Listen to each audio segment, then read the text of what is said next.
Good morning student, और स्वागत है आपका एक बार फिर से एक नए सेशन में। और आज के इस सेशन में हम पढ़ने वाले हैं फिराक गोरखपुरी की गज़लों के बारे में। पिछले वीडियो में हमने फिराक गोरखपुरी वाले पाठ को पढ़ते हुए कवि का परिचय जाना था और इसके साथ साथ हमने उनकी रुबाइयाँ भी पढ़ी थी। लेकिन आज इस पाठ में हम फिराक गोरखपुरी की गज़लों के बारे में पढ़ेंगे, जो कि आपके पाठ्यक्रम NCERT की जो कक्षा 12 हिंदी विषय की जो किताब है उसमें आपके पाठ्यक्रम के अंतर्गत दिया हुआ है। आज हम उसके अंतर्गत गज़लों को पढ़ेंगे। पाठ को शुरू करने से पहले मैं आप लोगों से चाहूँगा कि इस चैनल को आप सब्सक्राइब कर लीजिए और साथ ही साथ नोटिफिकेशन के लिए बेल आइकन को भी आप प्रेस कर लीजिए और इन वीडियोस को देखकर इन्हें लाइक और शेयर करना बिल्कुल भी मत भूलिएगा। चलिए शुरू करते हैं। मेरा नाम योगेश तिवारी है और स्वागत है आपका एक बार फिर से एक नए सेशन में। तो हम बात कर रहे थे फिराक गोरखपुरी की गज़लों के बारे में। देखिए, फिराक गोरखपुरी ने रुबाइयाँ के साथ साथ कुछ गज़लें भी अपने साहित्य में लिखी हुई हैं और उन्हें ही यहाँ आपके पाठ्यक्रम के अंतर्गत रखा गया है। तो उनमें से कुछ गज़लों के बारे में हम जान लेते हैं। देखिए क्या लिखा हुआ है। नौरस कुंछे पंखड़ियों के नाजुक गिरहें खोले हैं, या उड़ जाने को रंगोबू गुलशन में पर तोले। क्या कहना चाह रहे हैं फिराक गोरखपुरी? वो कह रहे हैं नौरस मतलब नौ रस के समान, साहित्य में जैसे नौ रस होते हैं उनके समान आनंद प्रदान करने वाले। क्योंकि किसी भी जो कविता है उसमें जो आनंद की प्राप्ति होती है वो रसों के कारण होती है, उसको पढ़ने में जो आनंद आता है। तो उसी प्रकार से साहित्य के नौ रसों के समान गुंछे का अर्थ होता है कली, पंखुड़ियाँ हो गई, नाजुक मतलब हो गया कोमल और गिरहें मतलब गांठें। तो इसका अर्थ बनेगा कि साहित्य के नौ रस के समान आनंद प्रदान करने वाली जो पंखुड़ियाँ हैं, वो जो कलियाँ हैं, वो अपनी कोमल जो पंखुड़ियाँ हैं उसकी गांठों को खोल रही है। साहित्य में आनंद प्रदान करने वाले नौ रसों के समान ही कलियाँ अपनी नाजुक गांठों को खोलकर अपनी पंखुड़ियों को फैला रही है। आगे लिख रहे हैं, या उड़ जाने को रंगोबू गुलशन में पर तोले। और ऐसा लग रहा है जैसे कि गुलशन मतलब होता है बाग, रंगोबू मतलब होता है रंग व गंध, और ऐसा प्रतीत हो रहा है जैसे बाग से, बगीचे से रंग और गंध जो है वो उड़ जाने के लिए, इस पूरे संसार में फैलने के लिए अपने पंखों को फैला रही। इस प्रकार से कली का खिलना दिखाया गया है और कली के माध्यम से यहाँ पर जो आनंद प्रदान हो रहा है, कलियों के खिलने से जो प्रसन्नता प्रदान हो रही है उसके बारे में बताया गया है। दूसरी क्या है? तारे आंखें झपकावे हैं, जर्रा जर्रा सोए हैं, तुम भी सुनो हो यारो, सब में सन्नाटे कुछ बोले। तो दूसरे वाले का अर्थ हो जाएगा तारे आंखें झपकावे हैं। रात के समय की बात हो रही है और तारे जो क्या हैं वो आंखें झपका रहे हैं, मतलब टिमटिमा रहे हैं। ऐसा प्रतीत हो रहा है कि जैसे तारे आंखें झपका रहे हैं, तारे टिमटिमा रहे हैं। और जर्रा जर्रा मतलब होता है प्रत्येक कण, प्रत्येक कण सोया हुआ है। तुम भी सुनो हो यारो। फिराक गोरखपुरी कहते हैं, अरे मेरे मित्रों जरा तुम भी सुनो। सब में सन्नाटे कुछ बोले हैं। सब मतलब होता है रात, रात्रि में यह सन्नाटा आवाज कर रहा है, ऐसा प्रतीत हो रहा। तो इस प्रकार से फिराक गोरखपुरी अपने प्रियतम को याद करते हुए ऐसा महसूस कर रहे हैं कि यह रात्रि का जो सन्नाटा है वह आवाज कर रहा है। क्या कह रहे हैं कि तारे आंखें झपका रहे हैं, ऐसा लग रहा है, और प्रत्येक जर्रा जर्रा मतलब प्रत्येक कण सोया हुआ है। फिर कहते हैं कि हे मेरे मित्रों, सुनने वाले पाठकों, तुम भी सुनो। ऐसा प्रतीत होता है जैसे सब अर्थात रात में वह सन्नाटा बात कर रहा। चलिए इसको आगे बढ़ते हैं, आगे तीसरे वाले के बारे में जानते हैं। तो तीसरे में क्या कह रहे हैं फिराक गोरखपुरी? वो कह रहे हैं, हम हो या किस्मत हो हमारी, दोनों को ही एक ही काम मिला। किस्मत हमको रोले हुए हैं, हम किस्मत को रोले हैं। कह रहे हैं कि हम हैं, मैं हूँ या मेरी किस्मत है, हम दोनों को बस एक ही काम मिला है। देखिए अपने भाग्य के बारे में बता रहे हैं, कह रहे हैं कि मैं हूँ या मेरी किस्मत है, किस्मत अर्थात भाग्य, हम दोनों को एक ही काम मिला है। किस्मत हमको रोले हुए हैं, किस्मत जो है, भाग्य जो है वो हमारे लिए रो रहा है, हम पर तरस खा रहा है, और हम किस्मत को रोले हैं, और हम जो है वो अपने भाग्य पर रो रहे हैं कि हमारा भाग्य अच्छा नहीं है, और हमारा जो भाग्य है वो हमारी स्थिति की वजह से रो रहा है। तो यहाँ पर विरोधाभास नज़र आ रहा है कि एक हम अपनी किस्मत के लिए रो रहे हैं और किस्मत हमारे लिए रो रही है। अगला क्या है देखिए, जो मुझको बदनाम करे, काश वो इतना सोच सके, अपना पर्दा खोले हैं या मेरा पर्दा खोले हैं या अपना पर्दा खोले। बहुत महत्वपूर्ण ये गज़ल है, याद रखिएगा, परीक्षाओं में बहुत बार पूछी गई है। वो कह रहे हैं कि जो मुझको बदनाम करे, काश वो इतना सोच सके। दूसरों को जो लोग बदनाम करते हैं उनके बारे में बताते हुए फिराक गोरखपुरी कह रहे हैं कि लोग मुझको बदनाम करते हैं, लेकिन मैं सोचता हूँ कि काश वो इतना सोच सकें। क्या वो बदनाम करते वक्त इस बात को सोच पा रहे हैं?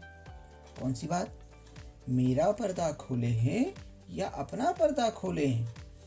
उनको लग तो रहा है कि वो मेरा पर्दा अर्थात रहस्य, कि मेरा रहस्य लोगों को बता रहे हैं, मेरे बारे में गलत बातें, मेरे बारे में जो गलत विचार हैं वो लोगों को दे रहे हैं, बता रहे हैं, लेकिन कहीं ना कहीं वे अपना पर्दा खोले हैं, मतलब अपने रहस्य को भी लोगों को बता रहे हैं। कहने का मतलब ये है कि मेरी बुराई करके मुझको ये ज़रूर पता चल जा रहा है कि वो लोग मेरे बारे में क्या भावना रखते हैं, और इस वजह से उनके भीतर की दुर्भावना का पता मुझे भी चल रहा है। तब वो कहते हैं कि मेरा पर्दा खोले हैं। उनको लग तो रहा है कि वो मेरे बारे में बता रहे हैं, मेरा पर्दा खोल रहे हैं, लेकिन कहते हैं कि ऐसा भी उससे पता चल जा रहा है कि इससे उनके अंदर की दुर्भावना भी मुझे पता चल रही है। ऐसा फिराक गोरखपुरी कहते हैं। आइए इसको और आगे जानते हैं। तो अगले वाले में फिराक गोरखपुरी क्या बता रहे हैं? कह रहे हैं, ये कीमत भी अदा करें हम बदरुस्ती ए होशो हवाश, तेरा सौदा करने वाले दीवाना भी होले हैं।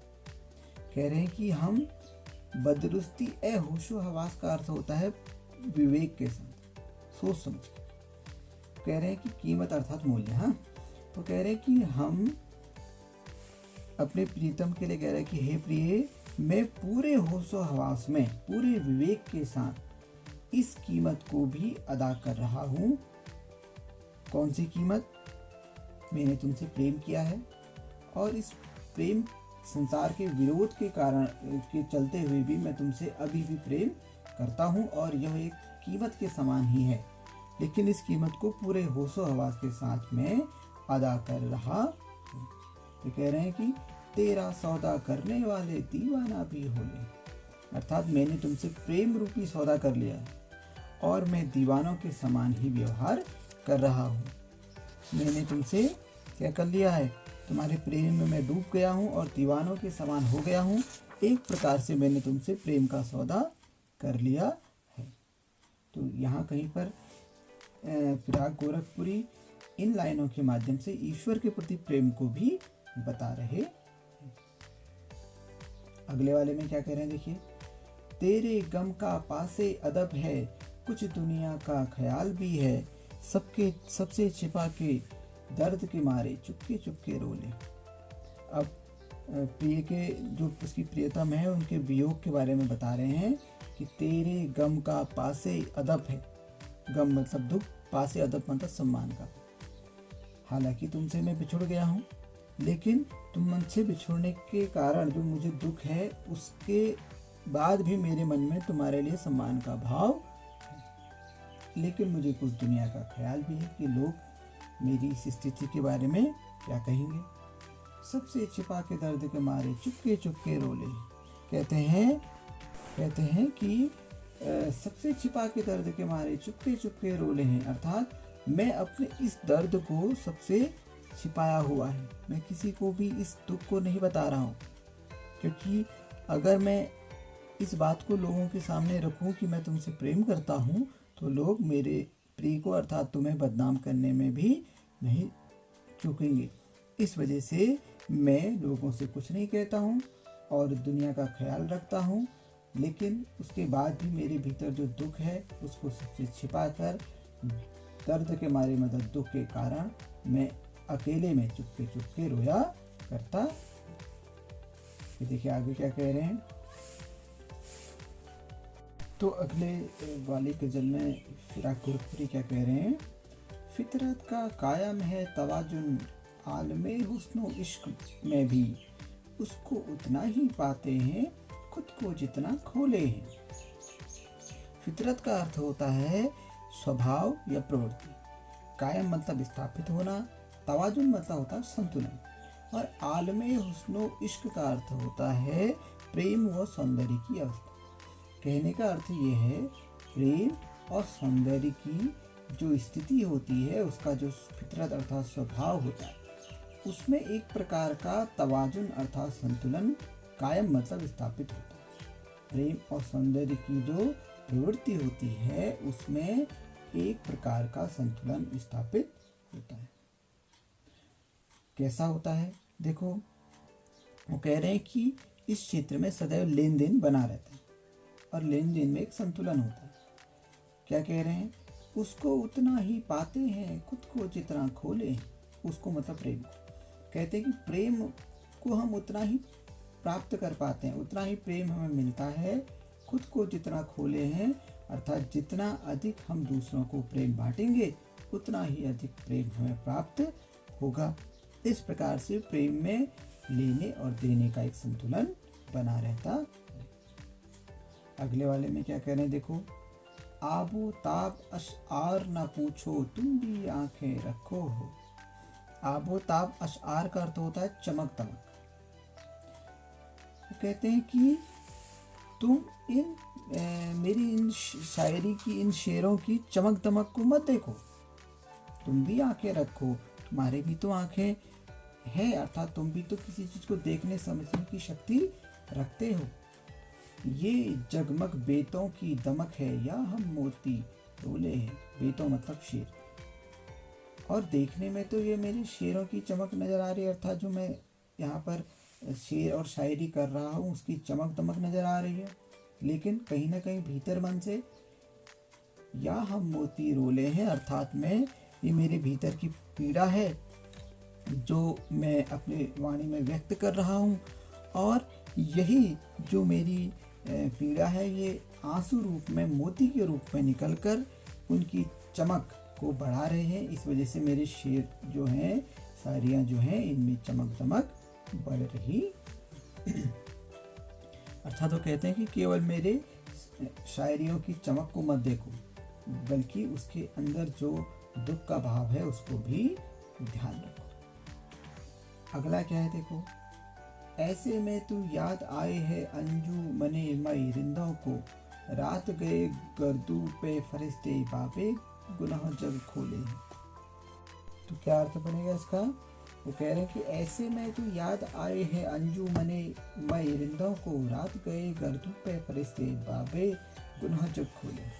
कहते हैं कि रात के समय, गर्दू मतलब होता आकाश, रात के समय में आसमान में फरिश्ते अर्थात ईश्वर, बाबे गुनाह मतलब होता है पाप का लेखा जोखा, जग मतलब संसार, कि रात के समय में जब भगवान अर्थात ईश्वर, फरिश्ते संसार के, बाबे गुनाह मतलब लेखा जोखा पाप का, जग मतलब संसार, संसार के पाप का लेखा जोखा खोलते हैं, देखते हैं, ऐसी समय में, ऐसी स्थिति में, ऐसे में तू याद आए है अंजू मई मैं रिंदों को।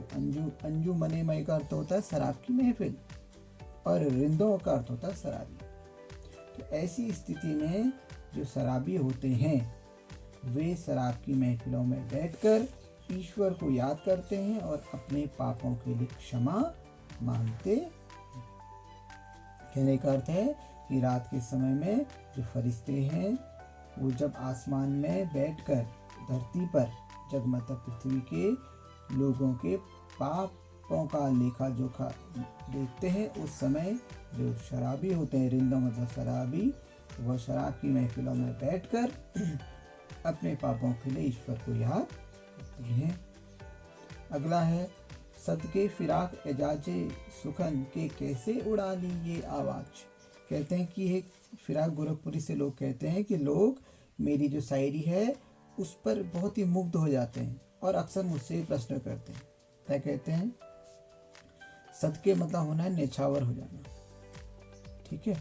और एजाजे सुखन का अर्थ होता है बेहतरीन शायरी। तो कहते हैं कि लोग कहते हैं कि हे फिराक, तुम्हारी शायरी पर हम क्या हैं? सदके हैं, अर्थात न्यौछावर हैं। एजाजे सुखन, इस बेहतरीन शायरी तुमने कहाँ से सीखी? इस तुम्हारी बेहतरीन शायरी पर हम क्या हैं? न्यौछावर हैं। कि कैसे उड़ा ली ये आवाज़, और तुम्हारे भीतर ये जो आवाज़ आती है, ये जो बोल है, इन बोलों को सुनकर कई बार लगता है कि तुमने ये सब चीज़ें कहाँ से सीखी है। इन गज़लों के पर्दों में तो मीर की गज़लें बोलें, और जब तुम इन गज़लों को बोलते हो तो ऐसा लगता है कि इन शेर जो है इनके माध्यम से मीर की गज़लों के बोल हमें सुनाई दे रहे हैं। कहने का अर्थ है कि मीर जो हैं वो एक शायर हैं, उनके गज़लों के समान ही तुम्हारी गज़लें भी सुंदर हैं और मन को बहुत ही प्रसन्न करने वाली है। और तुम्हारी इन्हीं शायरियों पर, इन्हीं गज़लों पर हम क्या हैं? न्यौछावर हैं। तो ऐसे करके फिराक गोरखपुरी की गज़लें यहाँ पर दी गई हैं। जैसा कि मैंने आपको बताया, वीडियो बहुत लंबा ना हो जाए इस वजह से इसको बहुत सटीक तरीके से और बड़ी तेज़ी से हमने बताने का प्रयास किया। आप लोगों ने क्या करना है कि आपने इनको बार बार सुनना है। बार बार सुनने से आपको इनके अर्थ समझ में आने लगेंगे और इनसे संबंधित जो प्रश्न उत्तर आपकी परीक्षाओं में आते हैं, उन प्रश्न उत्तरों को भी आप आसानी से बना सकते हैं। बाकी इसमें मुख्यतः उर्दू भाषा का प्रयोग किया गया है और यही है, इसके जो प्रश्न उत्तर हैं ये बहुत बार परीक्षाओं में पूछे गए, इसलिए आप इनको बार बार पढ़ें, बार बार सुनें और वीडियोस को बार बार देखें ताकि आप इनके अर्थ को समझ सकें और जब भी परीक्षाओं में कोई प्रश्न आएगा तो आप उसको आसानी से बना सकें। तो इस तरीके से फिराक गोरखपुरी वाला जो पार्ट है आपका पूरा हो जाता है। रुबाइयाँ हमने पिछले वीडियो में पढ़ ली है और आज की इस वीडियो में हमने गज़ल भी पढ़ ली है। आप इसको आराम से देखिए और इससे संबंधित प्रश्नों को बनाने का प्रयास भी कीजिए। धन्यवाद।